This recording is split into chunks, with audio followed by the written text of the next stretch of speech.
Did you know even Warren Buffett once made a $200 million mistake with bonds? Today we'll make sure you don't follow suit. We're diving into the world of bonds, but with a twist. We're not just talking about how to invest in bonds, we're focusing on how not to invest in them.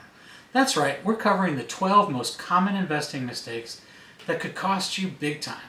Let's just call them the dirty dozen. Let's dig right in. Mistake number 1, ignoring interest rate risk.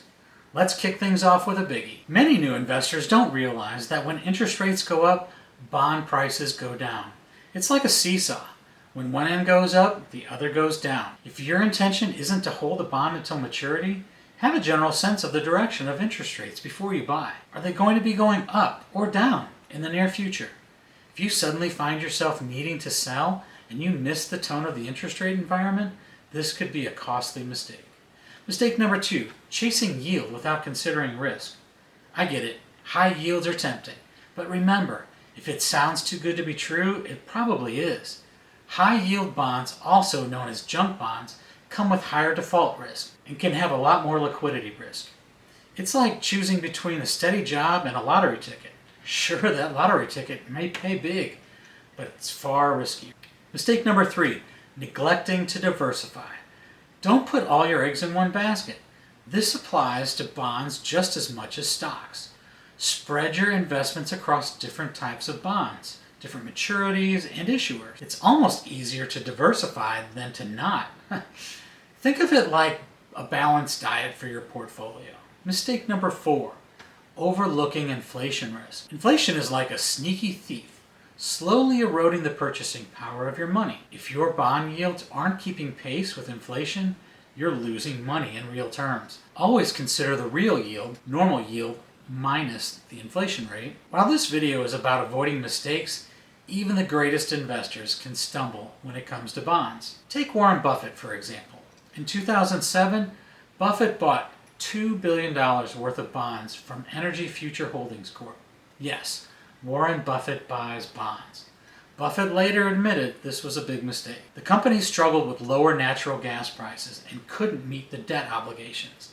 In 2014, Berkshire Hathaway sold the investment, suffering a pre-tax loss of $873 million. This story reminds us that even when buying bonds, thorough research and understanding of the underlying business and market conditions are crucial. Mistake number 5, ignoring call risks. Some bonds can be called or redeemed by the issuer before maturity. If you're not aware of this, you might be caught off guard when your higher yielding bond is suddenly redeemed in a low interest rate environment, leaving you to reinvest at much lower interest rates. Mistake number 6, focusing solely on yield. Yield is important, but it's not everything. Consider factors like credit quality, call features, and liquidity too. It's like buying a car. You don't just look at the price, you consider the mileage, the safety, reliability too. You consider it all. Mistake number 7, neglecting to ladder your bonds. Bond laddering involves buying bonds with staggered maturity dates. It's a great way to manage interest rate risk and maintain liquidity. Think of it as a conveyor belt of bonds, always having some maturing and ready to reinvest. I make these videos in the hope that you don't make any $873 million mistakes.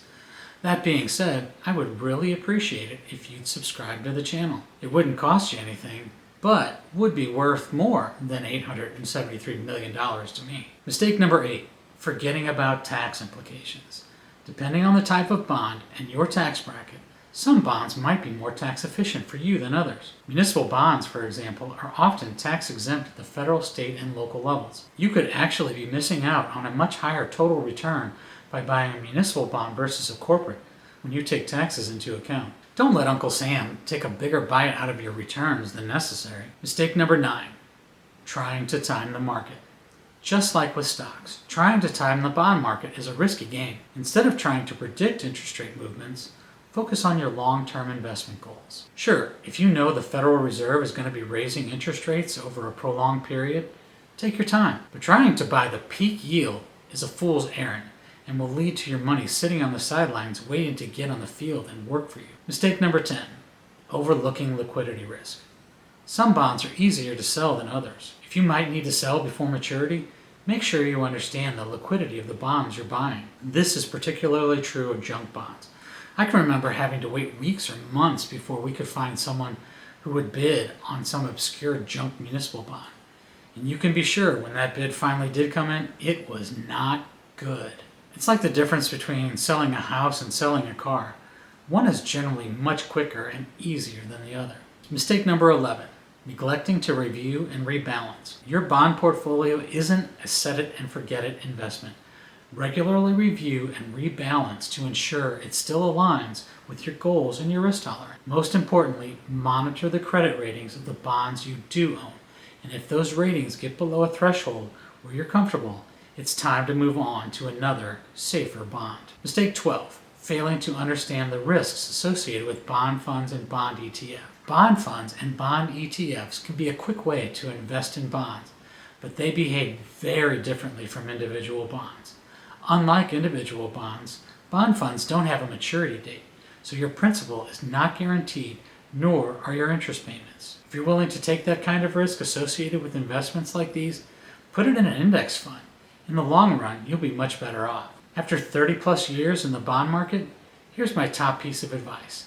Always know why you're buying a particular bond. Is it for income, growth and income, capital preservation, capital appreciation, diversification? The list goes on. Understanding why will help you make better decisions and avoid many of these common mistakes. Now I know some of you might be thinking, Michael, with all of these potential mistakes, why bother with bonds at all? Well, despite these challenges, bonds remain a crucial part of a well-balanced portfolio. They provide steady income, capital preservation, and can act as a counterbalance to stock market volatility. The key is to understand these potential mistakes so you can avoid them. I'm curious to hear from you. Which of these mistakes surprised you the most? Or do you have any bond investing horror stories to share? Drop your thoughts in the comments below. We'd love to hear from you. Here are some actionable steps for you. 1. Review your current bond holdings. Are you making any of these mistakes? 2. If you're new to bonds, start with a lower credit risk bond like a U.S. Treasury or U.S. government agency, or maybe even a high-grade municipal from an issuer in an area you know. 3. Create a bond investment plan that aligns with your overall financial goals and risk tolerance. One thing I do with my own bonds is I ladder them, and I try to spread out the interest payments so I get similar amounts paid to me every month. This is called the check-a-month strategy. I'll put a link to our video about how to set this up for yourself. It's a pretty neat approach to income investing. 4. Stay informed about economic indicators that can affect bond prices. Things like interest rates, unemployment, and inflation. If you found this video helpful, you might want to check out one of the videos on the screen now. It's a great next step in your bond investing journey. Always consult with a qualified financial professional before making investment decisions. Your financial situation is unique, and what works for one investor might not work for another. Please see the full disclaimer in the description below.